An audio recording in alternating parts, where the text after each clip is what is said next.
Early in the morning, people who were closely following political developments began to notice something unusual.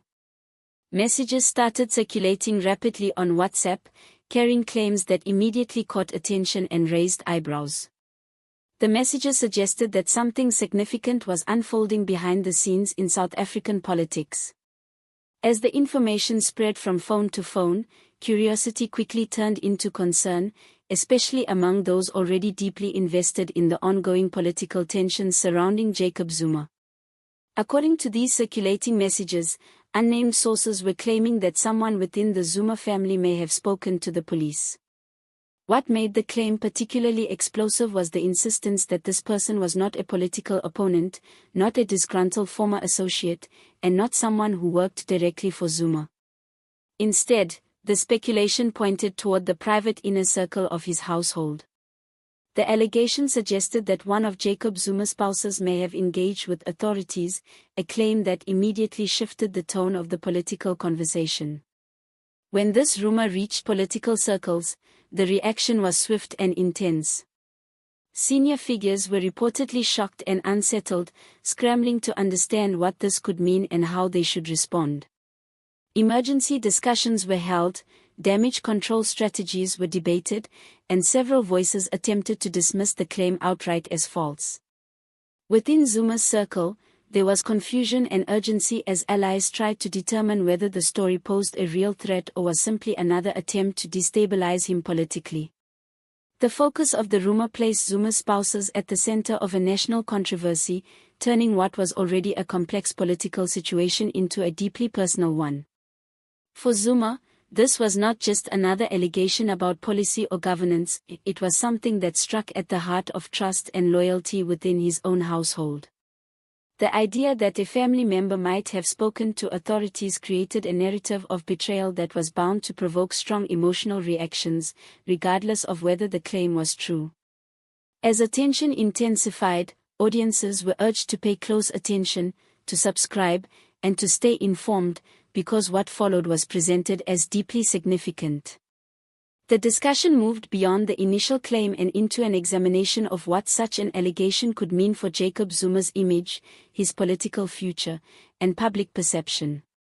When someone close to you is accused of revealing sensitive information, the sense of betrayal can be powerful, and in politics, that emotional impact often matters as much as the facts themselves. The rumor specifically suggested that someone close to Zuma may have disclosed information about a particular location or a sensitive movement connected to him.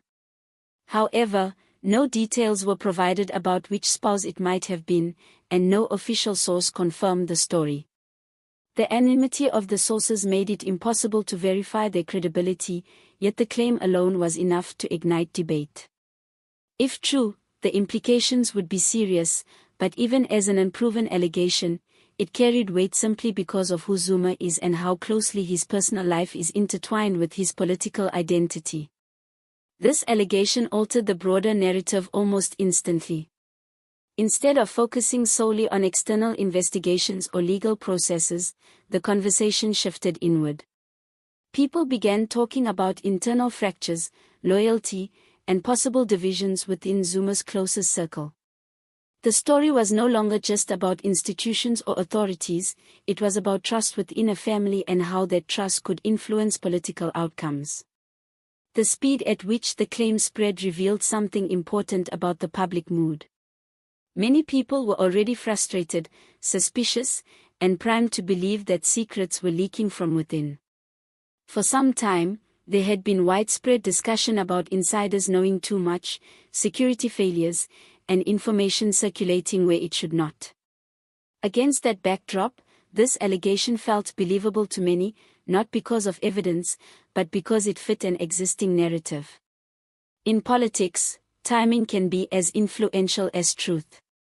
The claim emerged at a moment when people were already searching for signs of weakness or betrayal in Zuma's camp. As a result, the rumor gained traction quickly. It answered questions that people were already asking and confirmed suspicions that some believed had been lingering for a long time, even without proof. It is crucial, however, to be clear about what this story actually rests on. The claims came from unnamed individuals, not from official statements, court documents, or confirmed police reports. No authority has publicly stated that any of Jacob Zuma's spouses cooperated with investigators.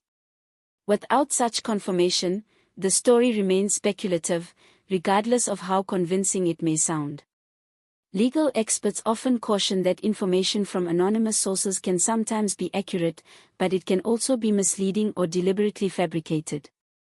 In highly charged political environments, rumors are frequently used as tools to weaken opponents, distract the public, or shift attention away from other issues.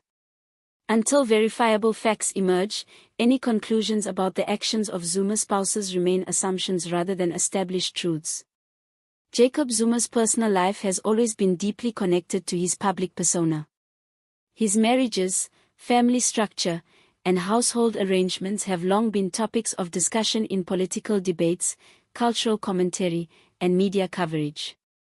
Because so much of his private life is already in the public eye, any allegation involving his family immediately becomes political. Supporters argue that this constant scrutiny is unfair and that it exploits his personal relationships to score political points. Those who stand by Zuma believe it is wrong to blur the line between his political actions and his family life. They argue that using alleged family involvement to attack him is a tactic designed to weaken him emotionally and politically when direct attacks have failed. For them, this rumor is not just disrespectful but strategic, aimed at sowing distrust within his household and among his supporters. The information allegedly shared, according to the rumor, involved details about a location or timing related to Zuma. Some claim that authorities already had this information and that it merely confirmed existing suspicions. Others suggest it may have played a meaningful role in helping investigators. Yet, without evidence, these interpretations remain speculative, fueling debate rather than resolving it. Zuma's supporters have responded strongly, many of them publicly rejecting the allegation as false and malicious. They view it as a deliberate attempt to damage his reputation by targeting those closest to him. According to this perspective, when opponents cannot attack Zuma directly, they shift their focus to his family, hoping to destabilize him from within. Notably, Jacob Zuma himself has not addressed the claim directly. Analysts point out that silence in such situations is often strategic. Remaining quiet can prevent legal complications, reduce the risk of contradicting future statements, or allow time for careful planning. However, silence can also intensify speculation, as people fill the gaps with their own interpretations. Among Zuma's supporters, reactions are mixed. Some dismiss the allegation outright, seeing it as politically motivated and deeply offensive. Others are genuinely unsettled, struggling to reconcile the claim with their loyalty to Zuma.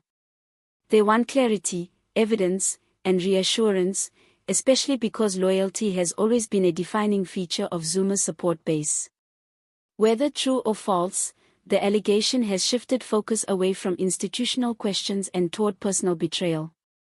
This shift can be powerful because it reframes political conflict as a story about individuals rather than systems.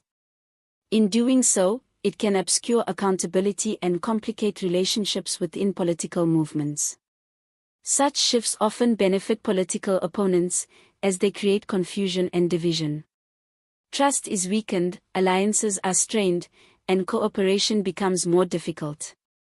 Even unproven claims can leave lasting damage, making it harder for political groups to function cohesively. It is important to note that if a family member were to share information with authorities, that act alone would not necessarily be illegal.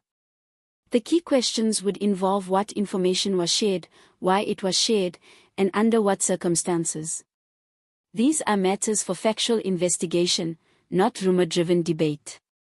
Until concrete facts emerge, this situation will remain a matter of public discussion rather than legal resolution.